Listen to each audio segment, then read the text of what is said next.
Excited to talk to you today about the release of Oqtane 6 on .NET 9. I'm Shaun Walker, the founder of Devessence Inc., which is a boutique consulting company, specializes in Microsoft-based technologies. I am a Microsoft MVP. I've been an MVP for, I think, 16 years now, so quite a long time. Doesn't show my age at all. Creator of .NetNuke, which was a very popular open source content management system. And I'm also the creator of Oqtane, which is another open source project, which has similar capabilities as .NetNuke, but built in modern .NET technology. And I'm also a volunteer with the .NET Foundation. I'm chair of the project committee. I've been chair for, I think, the last 3 or 4 years. Main responsibility is reviewing .NET-based open source projects that want to become members of the .NET Foundation. You can find me on X or on Blue Sky. My handle is SB Walker. And I'm joined today by Daniel Roth. Hello, Daniel, everyone. if you want to introduce yourself. Yeah, sure. It's great to be here. Hi, everyone. I'm Daniel Roth. I'm a product manager at Microsoft on the ASP.NET Core and Blazor teams. I've been working on .NET for quite a while. I think I've known you, Shaun, for almost that the entire time. It's been great to see all the awesome projects and contributions that you've made to the .NET ecosystem. But yeah, I'm excited to be here to talk about the new Oqtane release and also the release of .NET 9, which just happened this last week at .NET Conf. Yeah.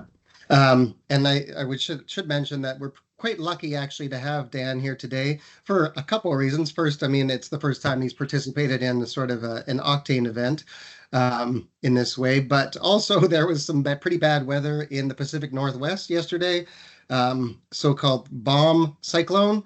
That was pretty crazy. I don't know if you want to give a little flavor on what happened around that, Dan. I mean, we're not Florida. We don't have like the big hurricanes that come here. But I guess this particular storm was about the strength of a Category 1 hurricane, and it's had strong winds, 60 to 80 mile per hour gusts. I think it's at least what they predicted. I don't know if we got up that high, but there's certainly lots of downed trees and lots of people without power right now. No power at my house, so I'm here at the Microsoft main campus, able to join you guys today, which I'm very grateful for. So fortunately, everyone's in my family's fine, but I'm sure a lot of people right now are cleaning up quite a bit of a mess. Yeah, so we're actually quite lucky then that you were able to use the campus to join this presentation today. So quite relieved that you're able to join. All right, so we're going to talk a bit about Oqtane to begin with and just explain a little bit for those who are joining who don't necessarily know what Oqtane is. It's a content management system and an application framework for Blazor and .NET MAUI. Basically, our tagline is focusing on building applications and not infrastructure. The main idea behind the Oqtane framework is it's designed to help you accelerate your development efforts, whether you're building web applications, desktop applications, mobile applications. Oqtane can help you by providing a robust set of application building blocks and services that you can take advantage of. So essentially, these are value-added capabilities that come on top of sort of the richness of .NET and Blazor and MAUI. It's offered under a standard open source license. So that's the MIT license, a highly permissive license. And in fact, the product itself is copyrighted by the .NET Foundation. And it's been a number of years that this project has been in existence, but during that time, we've been pioneering the adoption of .NET Core, Blazor, and .NET MAUI, some really great technologies that Microsoft has introduced in recent years. So from a more feature capability perspective, Oqtane has some capabilities that are unique that you won't find sort of in the default tooling that Microsoft provides. One aspect is that it is multi-tenant, so it allows you to basically leverage infrastructure so that you can run multiple clients using the same application in a multi-tenant way. It's modular, and modular not just from the development perspective, but modular all the way through to the deployment perspective, meaning you can build applications that are independently maintained, developed, and deployed from the main Oqtane framework.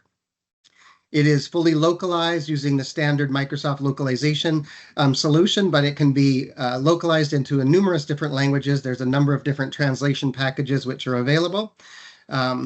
It is cross-platform because it's built on .NET Core, which is essentially called .NET now. But because of that, it can run on Windows environments, can run on Linux, can run on Mac. It also is able to utilize multiple different types of databases. So currently it allows you to deploy the application on SQL Server, MySQL, SQLite, and PostgreSQL. So you've got like numerous options. Some of those options are obviously more popular depending on which environment that you're running the application in. And I guess the claim to fame from a Blazor perspective is that the framework supports all of the Blazor render modes and hosting models that exist today. So it can run in a fully interactive Blazor mode. It can run in using the static server-side rendering mode. It can use WebAssembly. It can use SignalR for interactivity, and it can also run in .NET MAUI as a Blazor hybrid application. So a lot of flexibility that is ultimately provided by the Microsoft tooling and by Blazor, but Oqtane kind of wraps it all up and makes it very simple for developers to use all of these different techniques. So why would you want to use Oqtane? So there's a number of different use cases, and this is where it gets a little bit complicated because Oqtane isn't necessarily sort of a tool that solves one problem. It actually solves multiple problems. So if you want to build a sort of rich, functional, highly interactive web application, you can use Oqtane for that.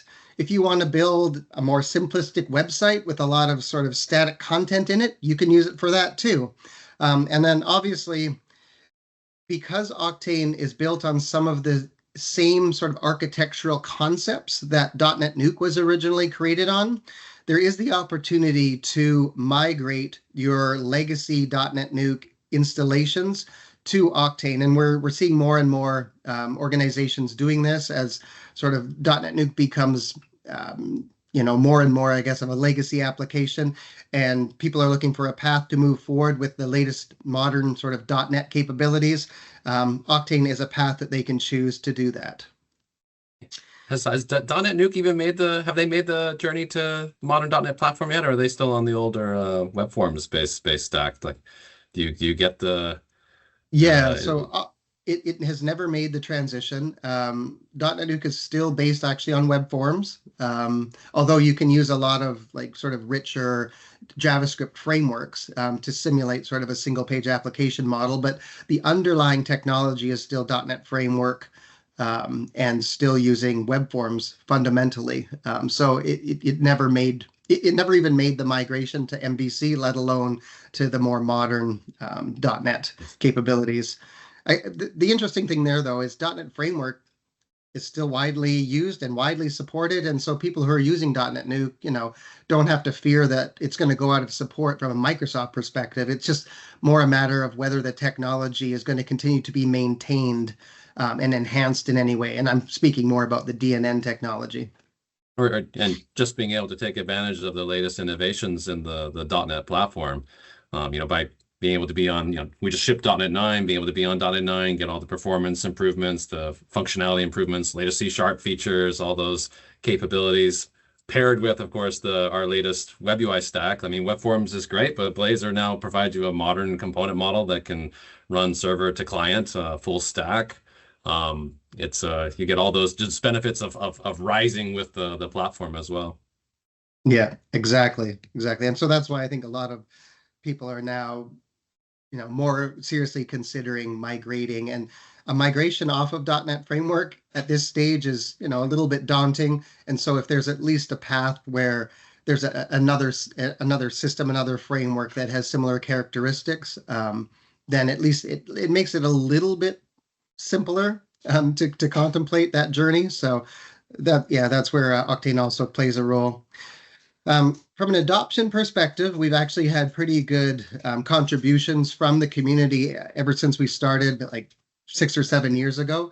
Over time, we've managed to get 57 different people to contribute to the framework. On GitHub, we have 1,900 stars, which is more of a vanity metric, but 6,000 commits and 2,700 pull requests is quite a lot of contributions over that time frame, and that obviously actually has continued to increase year over year as more people start to use the framework and get involved in the community. So this is really great sort of adoption and just visibility kind of numbers that we have with Oqtane.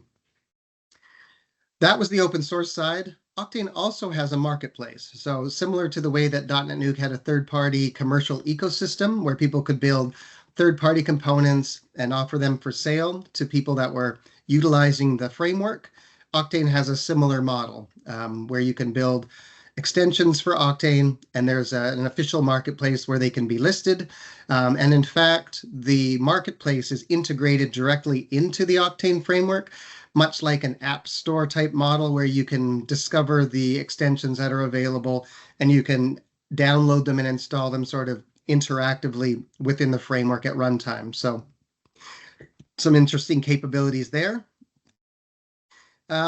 As I mentioned, Oqtane's been around for a while. So it was originally started back in 2018, and this was back when Blazor itself was still in its preview releases. It hadn't sort of been merged yet with .NET Core. So those were early stages, a little bit challenging developing on Blazor at that time. Go ahead. You know, it's just those were the early days. I remember that well. And it's really great to see how you were there right at the beginning, like even in the experimental phases, looking at what the technology could do. Yeah, it's been a journey. Yeah, well, I mean, I saw the potential right away of the component model because I've always been a fan of component models. And I mean, in fact, web forms was a pretty good component model. It's kind of still being used widely today. It stood the test of time, but Blazor has a very robust component model as well. And as soon as I saw that, I'm like, okay, well, I could, certainly build another framework that had these sort of component characteristics to it using this new technology. And so we've kind of followed along with the major releases of .NET ever since sort of 2020. I think the only release where we sort of delayed a little was .NET 7. We weren't sure if we wanted to move to an STS release immediately, and so we waited until June. But in general, we've jumped on the latest .NET releases every time, and of course, just with .NET 9 being released last week, we had Oqtane 6 ready for release at the same time. And we're going to talk a little bit now about .NET 9.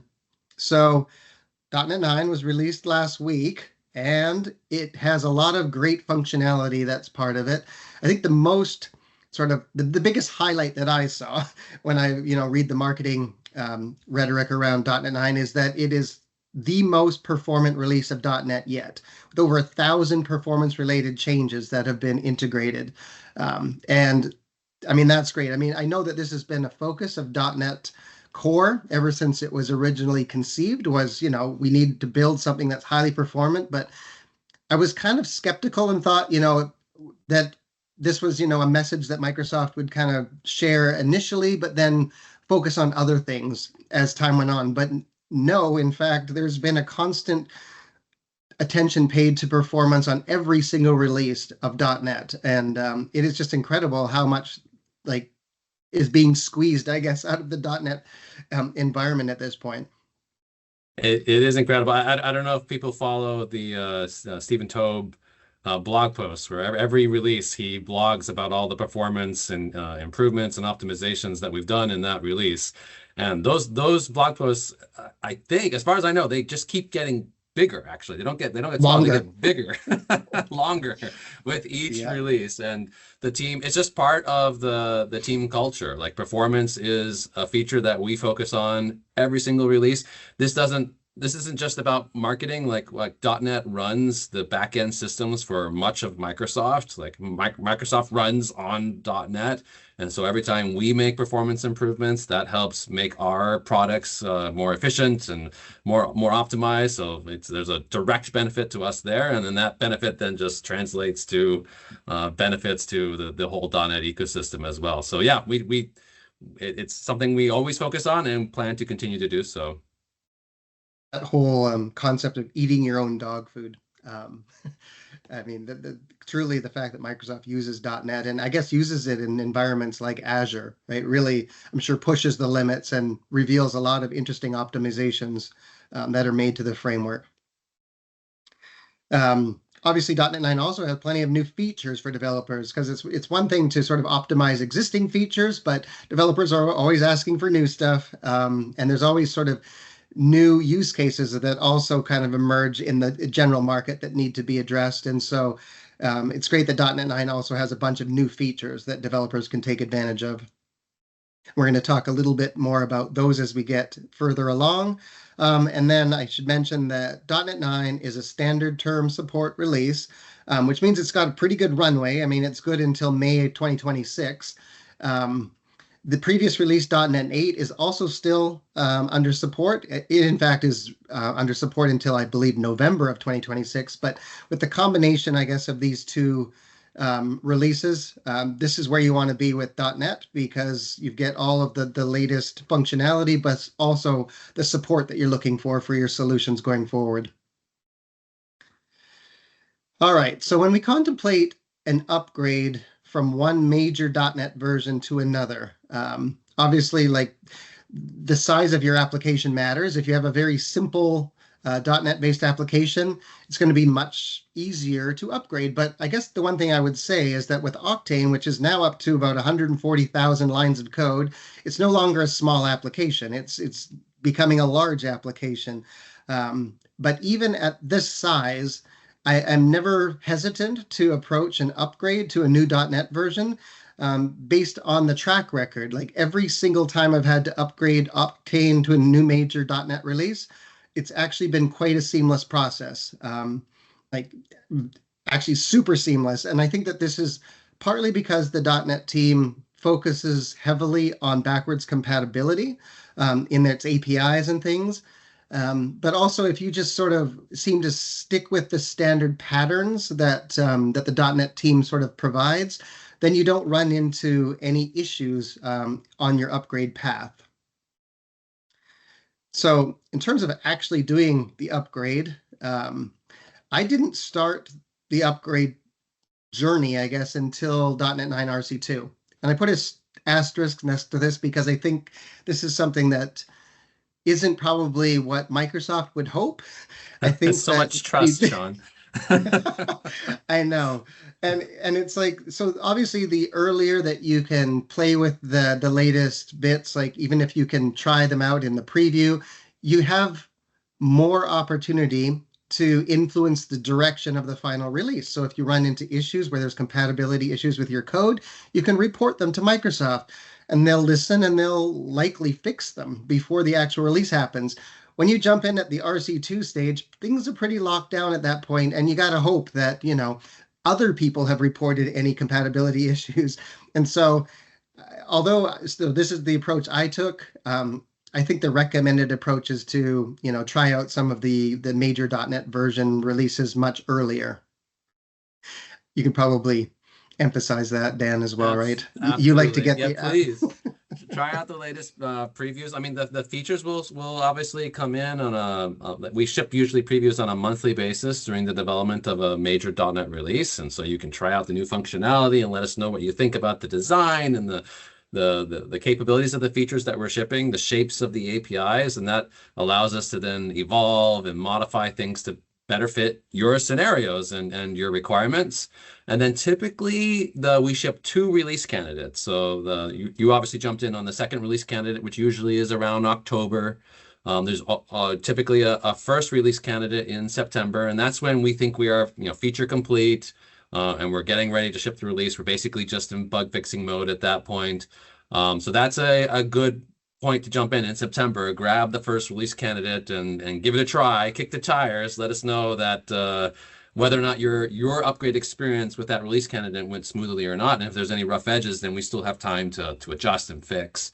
But I mean, even if you only upgrade with the actual stable release in November, we do have, of course, a patching and a support lifecycle where we can ship out fixes and stuff. That's still possible, but there is definitely more of a dynamic nature while we're still in the preview releases. So yeah, we for all the people that take the time to do this, and we do understand that it takes time to install a preview release, try it out with your product or with your applications.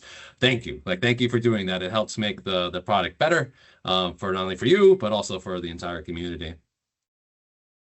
Well, yeah, and Microsoft usually does a good job in the preview and the RC releases of giving some documentation on what the steps would be to upgrade to the latest version of .NET. And that would also be specific to the type of project you have, whether it's Blazor or MAUI or other types of .NET workloads. And so in the case of a project like Oqtane, we had to update the target framework to .NET 9. We had to update all of our package references to whatever version was available. It was the RC2 packages initially, and then the final version of the .NET 9 packages.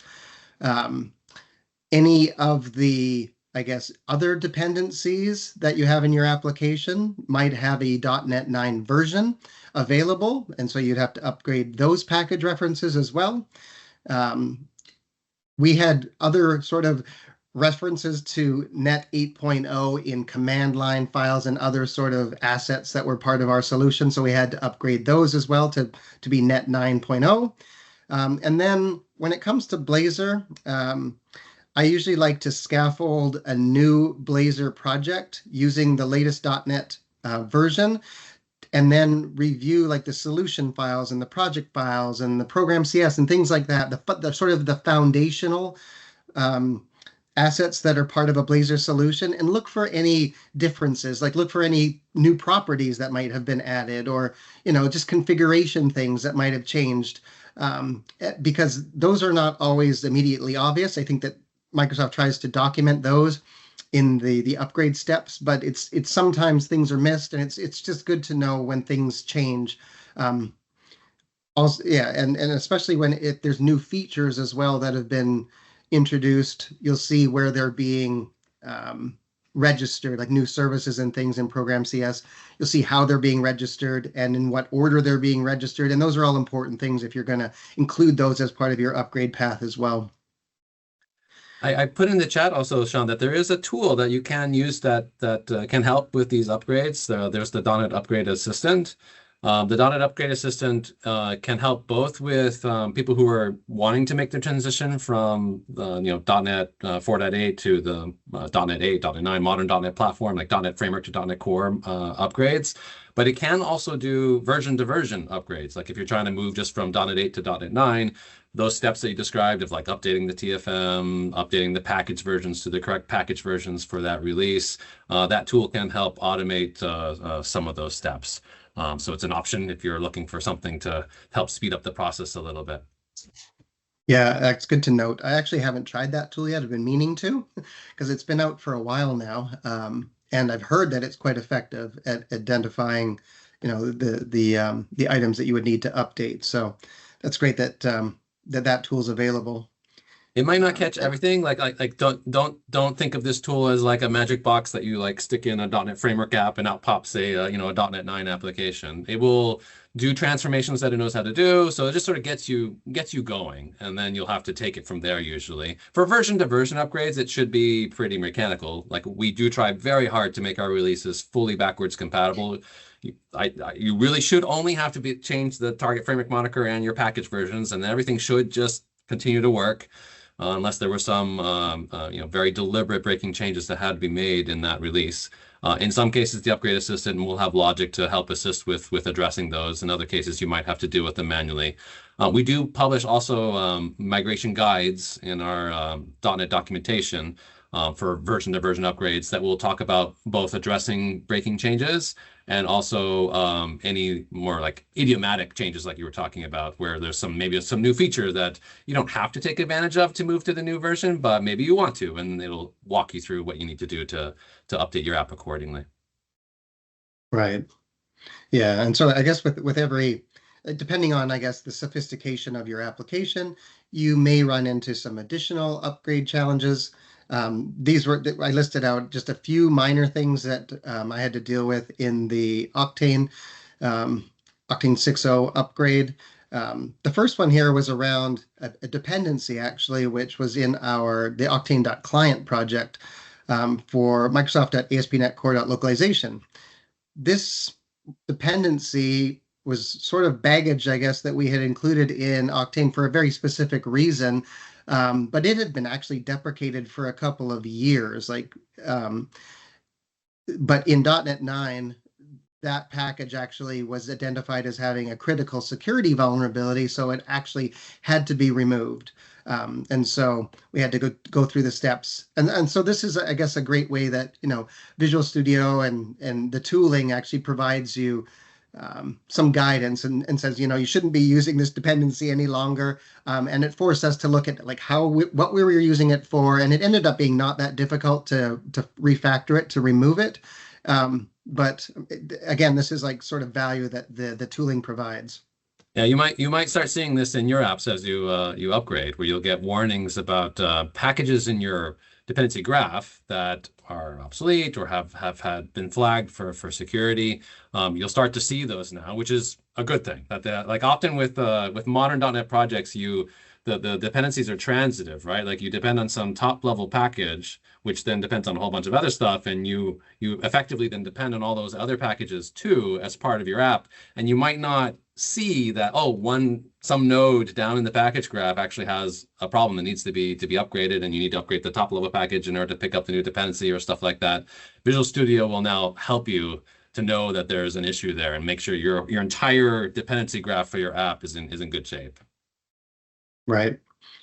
We also had a minor issue with EF Core. This is probably not something anyone's going to run into, but in Oqtane, we do some unique things when it comes to migrations. Like we actually execute migrations at runtime when you run your application instead of running them through like the command line tool that you would normally use. So because of that, we ran into a little bit of an issue there, but there was a workaround.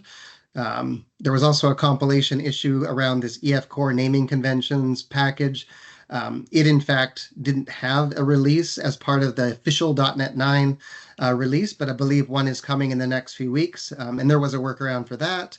And then .NET MAUI also had like a compiler warning for a particular thing that has changed in .NET MAUI, and that was an easy fix as well. So in total, I mean, that was all of the changes that we had to make to upgrade to .NET 9. So it wasn't a big effort at all. And then, of course, we were able to have Oqtane 6 up and running on .NET 9. So that was a good process to go through.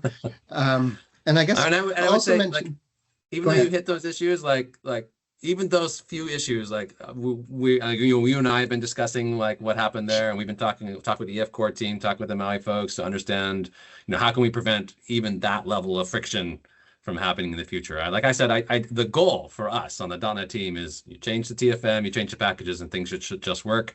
Oqtane is obviously a large, mature project that does a lot of very fancy things in terms of its functionality, multi-tenancy and loading modules, and so it really pushes the boundaries on the system. But even so, we take the feedback that, hey, I hit a problem when I tried to upgrade very seriously, and next time around we try to make sure that doesn't happen again. Yeah, and I think that's why I emphasized the point that starting with RC2, I'm sure if I had started with an earlier release, I could have reported a couple of those issues. They could have been resolved and not even been an issue in the final release. So that's a little bit on me for that. So yeah, we still take responsibility. It's our responsibility to make sure the product's great. Yeah. Backwards compatibility. I mentioned a little bit about this, but there's a few other dimensions to this. So in the Oqtane ecosystem, people obviously use the Oqtane framework, and then they build custom applications on top of it. We call them custom modules or custom themes, right? And they're built on top of the Oqtane framework. I guess the interesting thing is that when it comes to major .NET version releases, we upgrade the core framework, but the Oqtane extension applications do not need to be modified at all. And so those developers who are building like Oqtane modules, they get the benefit of when the Oqtane framework is upgraded to a new version of .NET, and they don't necessarily have to do anything to get the benefit of that. They just need to upgrade the Oqtane framework, and their applications will continue to run because In general, .NET does not have any breaking changes, and Oqtane does not have any breaking changes. So we try to follow the same approach that Microsoft does. And so this is quite valuable in terms of being able to upgrade your core application, but not have a lot of pain with your custom applications that you're building on top of it. So that's one of the benefits that Oqtane provides is it's an abstraction layer between basically your application and .NET, which provides sort of an extra layer of value that you can get in terms of the upgrade.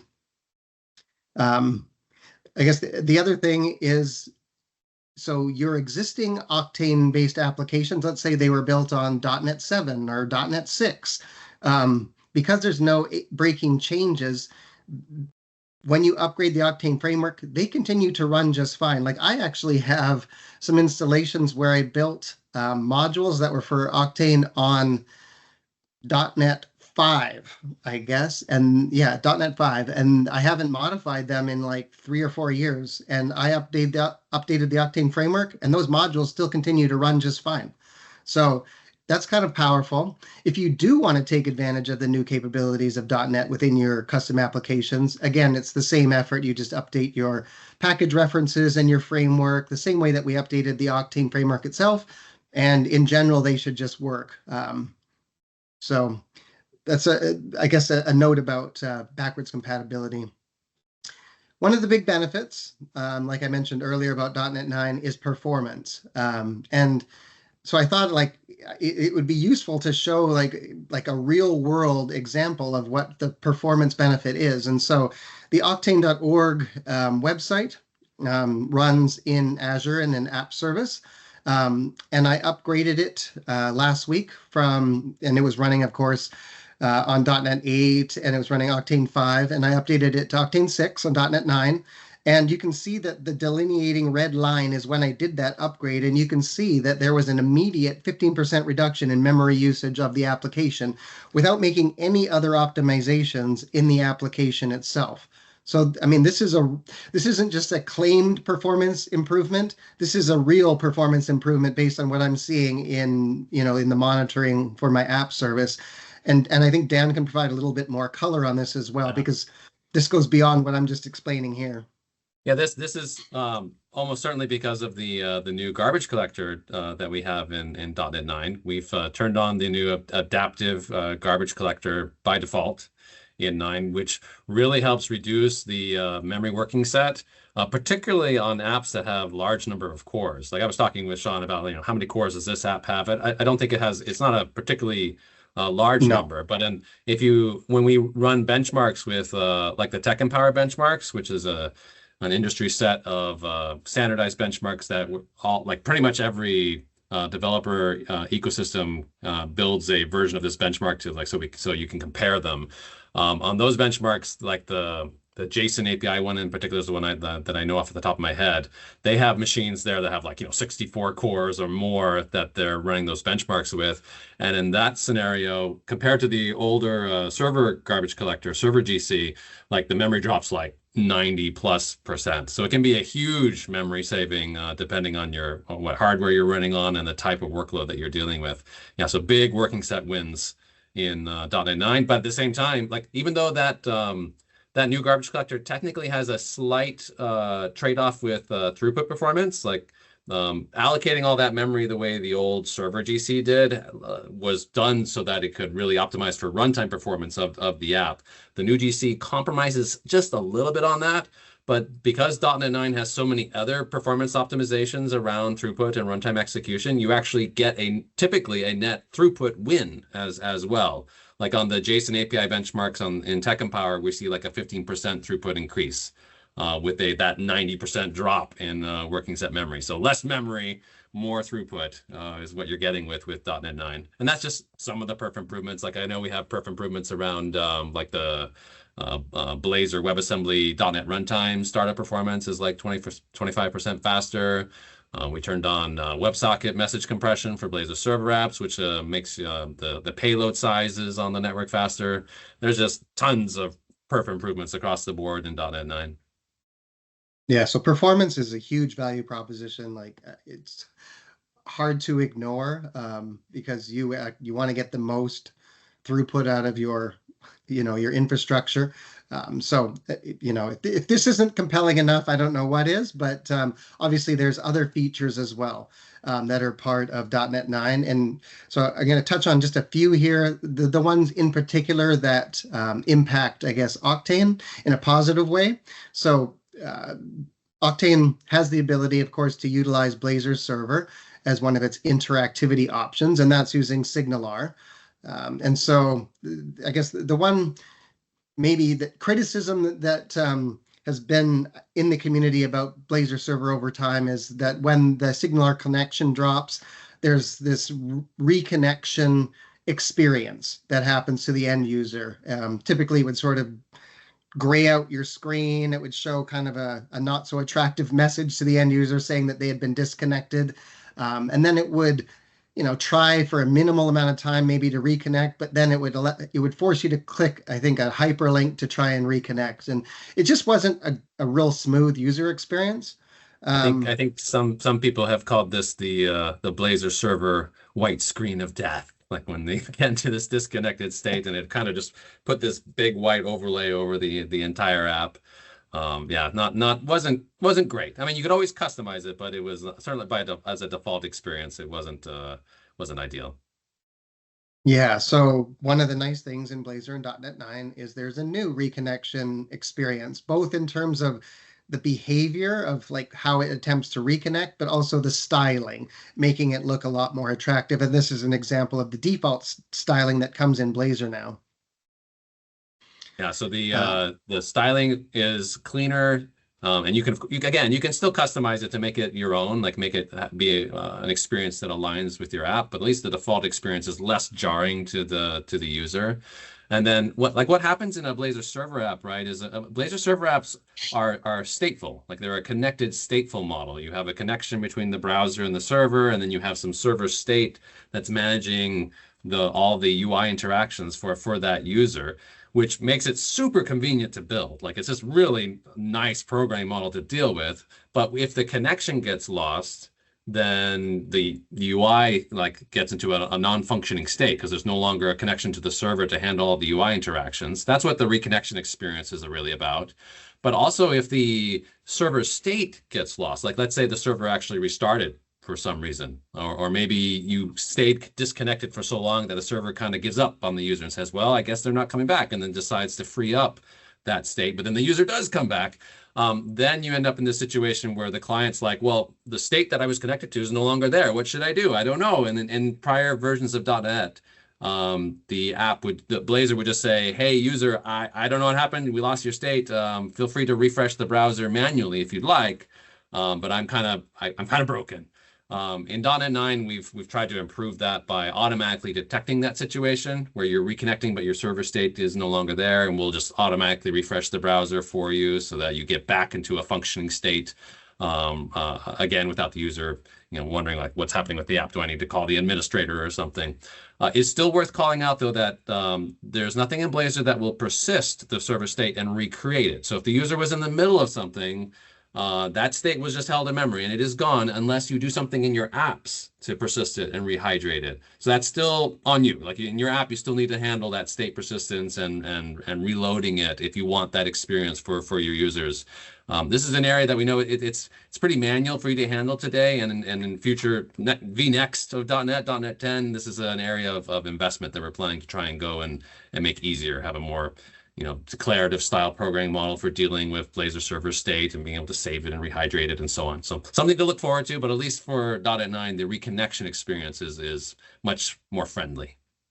Yeah, no, it definitely is much more friendly and more attractive. I think on the state hydration topic, Steve Sanderson did create some kind of an experimental project at one point, which basically took all of the state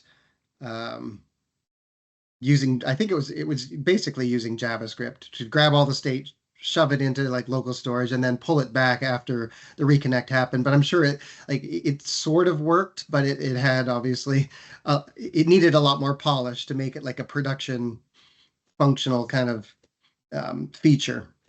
Absolutely. But it Yeah, was and you can find that sample on his GitHub and his GitHub account, and I think we linked to it in a couple places. Persist where the question of where do you persist a state is going to be interesting. Like one place that's really convenient is to just push it down to the client and then reload it from the client if you're able to do so. There are cases where you still will probably need to be able to save it also on the server. Steve also did some experiments with like capturing client state, like anything that was, typed into the form that you then want to save and then try to rehydrate it as well. You can use that sample as a way to sort of start thinking about how do you want to handle this in your app. And we're hoping that in the next version of .NET, some of those features will become more part of the framework that you can then leverage. right. No, that sounds I'll see exciting. if I can dig up that sample and I'll put it in the chat for people that might be interested. Okay. Yeah, and then I guess another item that WebSocket compression is enabled by default now, which obviously if the information that's traveling across that SignalR connection is now compressed, it should produce some performance improvements as well in your application. So that's kind of a behind the scenes thing that there's nothing that needs to be done by the developer. It just works out of the box. So that's quite powerful. Blazor, the component model is very powerful. And in .NET 8, of course, there was new capabilities that were introduced around static rendering versus interactive rendering. And if you're trying to build applications that maybe cater to like mixed mode applications that cater to both render modes, you sometimes need to know what render mode the user or that component is running under. And so in .NET 9, there's now a new API that allows you to query the component and get information about whether it's running in an interactive mode or not. So there's a few new properties there, the renderer info API, which is quite useful to Blazor developers who are building kind of rich UIs. Yeah, like one use case I often use that for is like, sometimes your component gets pre-rendered statically, like the initial request comes in, the component gets run from the server and just generates some HTML and sends that down to the browser, so you get pixels on the screen as fast as possible, and then either the WebSocket connection gets set up for interactivity, or you load up the .NET WebAssembly runtime. But there's often like a little delay between when you've done the pre-render and that's loaded in front of the user and when you're actually set up to handle UI events. So that render info API is really nice for like adjusting the DOM a little bit. Like maybe you have the counter button and you don't want to show the counter button yet until it's actually set up to handle UI interactions. So you could disable it or hide it or whatever. That render info API makes that really easy to do. Yeah, absolutely. That pre-rendering concept, this is valuable for that. Oqtane is pre-rendering property that you could utilize. It was implemented in a slightly different way, but this is probably the better way of doing it now. Constructor injection, so ability to inject services through your constructor into your components. I guess typically in the past you would use the property injection to inject services through add inject, but this provides a more consistent way of doing service injection through a constructor, and also has a more flexibility than what the property injection method offered. So developers will also find this to be quite useful. Yeah, you can inject optional services now through using that pattern. That all works. So a bit more power and flexibility. Yeah. So, and more parity, I guess, with what developers are used to using on the server side. So that's great. So, and more. So there's a lot more features in .NET 9. We are still evaluating how we can leverage some of these features in Oqtane. Static asset delivery it's a big one, a big feature that was introduced in .NET 9. Because of the nature of the way that Oqtane works and its sort of modular nature, where the entire application sort of isn't known at the time that you build it. There's a lot of composability that happens. Basically, it's composing a bunch of different applications together at runtime. There's ways that I think we'll be able to take advantage of this, but it just required a little bit more thought and some discussions with the Blazor team. So I'm pretty sure we'll be able to take advantage of this, though. Open API, document generation, also a feature that's part of .NET 9. I'm sure we'll be able to integrate this shortly. And then hybrid cache was actually not part of the official .NET 9 release. It's expected to be released in a subsequent release as part of the .NET extensions. And we would like to take advantage of it because, for caching reasons, we're using iMemory cache. Hybrid cache seems to have a lot of capabilities that are beyond what memory cache can offer, especially for scaling out. And so we'd like to take advantage of that as well. Yeah, the hybrid in hybrid cache is that it actually does multi-layered caching. Like it will do both the in-memory caching, but then it will fall back to distributed caching. Like if you have a Redis distributed cache that you want to use, and then after that, it will go to your actual data source, and it will handle all of the coordination between those things. Like it will deal with like cache stampede issues, where if you have like a cache miss on a request. If you have a bunch of requests that all came in for that same cache entry, it will coordinate those so that only one actually hits your database and the rest of them will just politely wait until that cache entry comes back. So it's a much simpler API to use. It'll deal with all the serialization for you, so you don't have to write all the serialization code, and give you that multi layers of caching for much more efficient API. That's coming soon. It's in a release candidate mode, I think, basically at this point, and there's just a few tweaks that they wanted to do that didn't quite land for the .NET 9 release, but it'll come out with the next set of NuGet package updates for the .NET extensions, which I don't know the exact date, but we're talking weeks away. Okay, cool. Yeah, so there's a lot more richness here that we can integrate with Oqtane going forward, and that's exciting. Okay, so I wanted to do at least a demonstration, I guess, of Oqtane. So first of all, if you want to get access to Oqtane, the best place to go, I guess, it would be to go to the Oqtane repo on GitHub. And of course, you can get access to the code. You can clone it or you can download the code. So I have the code already downloaded locally, and I have a Visual Studio instance, and I've loaded up the Oqtane solution, right? And the Oqtane solution is comprised of a bunch of different projects.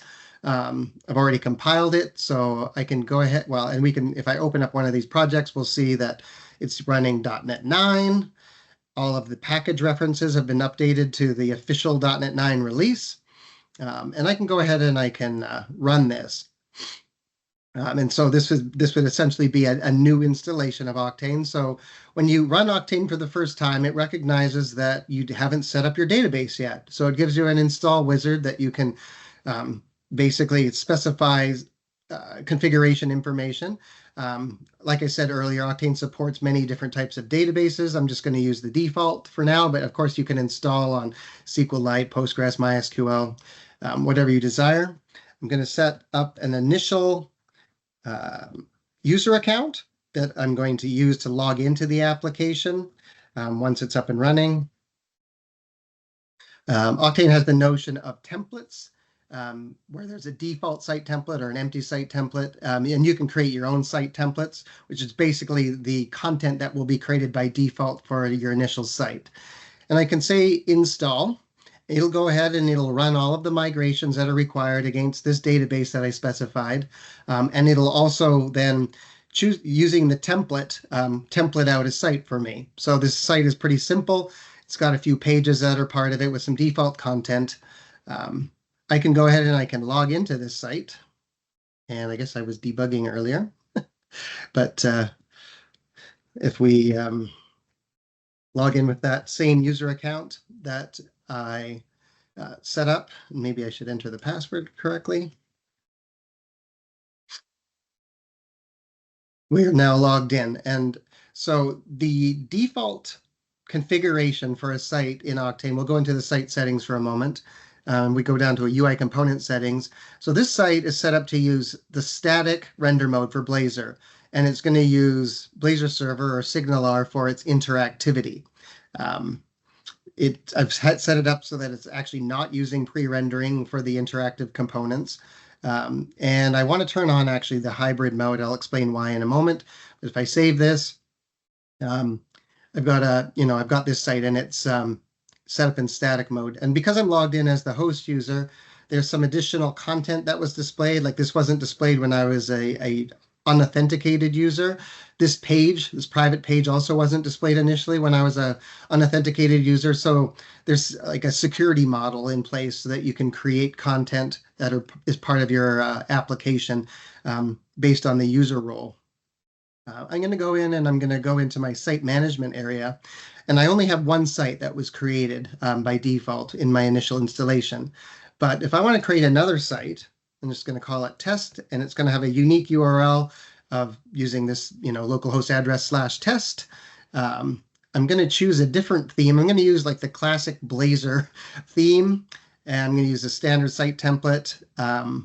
And I'm going to basically create this in the same database, meaning that I'm going to have a shared tenancy model where all the information for these two sites is going to be stored in one database. I have the ability to create additional databases if I want to actually have separate databases for each tenant that are part of my installation. But in this case, I'm just going to put it in the same one. So if I create that, it created a whole new site for me with its own set of pages. You can have your own set of users that are part of this, your own set of roles. And of course, it has its own look and feel for this site. It's using the traditional sort of, Blazor kind of template look. Timeless I can fashion also right there. Timeless styling. The purple gradient never timeless. gets old. For those people who love that, they can have it. All right, so like now I have two sites that are part of my installation. If I go into my site settings for this site, let's say that this site, I actually want it to be a fully interactive site, and I want it to run on WebAssembly. So I can change the configuration options and save. And now this particular site is now running fully interactively, and it's running with WebAssembly instead of server. So you can mix and match, like any site that's part of your installation can choose the specific render mode and hosting sort of model that you want to use, and Oqtane will follow suit.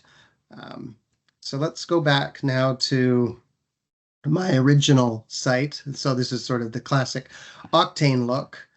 So we have the site that's up and running here. And I'm going to show you that if I go into, we also have an Oqtane MAUI solution as well. So it's just obviously the MAUI container, and because it's using the Blazor hybrid capability, it's able to basically run the same Oqtane framework application, but in a MAUI container. I'm going to run it in Windows. So this is the MAUI solution, and once it runs here, it says that it's building. One of the cool things about using Blazor components is that you can run them in a browser, like you can use them to build web apps, but you can also render them inside of a native client app to an embedded web view control and have a native Windows desktop app like you have here, or even native mobile apps like for iOS and Android. Yeah, so we have Oqtane now running in a Windows desktop application with all of the same functionality that you'd expect. So I can like log into this application the same way I do my web. I have all the same functionality within the desktop that I have available in my web application.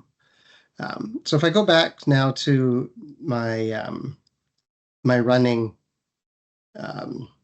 web application, if you're a developer and you want to extend Oqtane with certain capabilities, you can go into the admin dashboard and you can go into the module area. So by default, there's like only one sort of front-end facing module that's installed. There's a bunch of admin modules as well. But as far as the sort of modules that you would use on regular pages, there's only one module. I can install a module if I want to.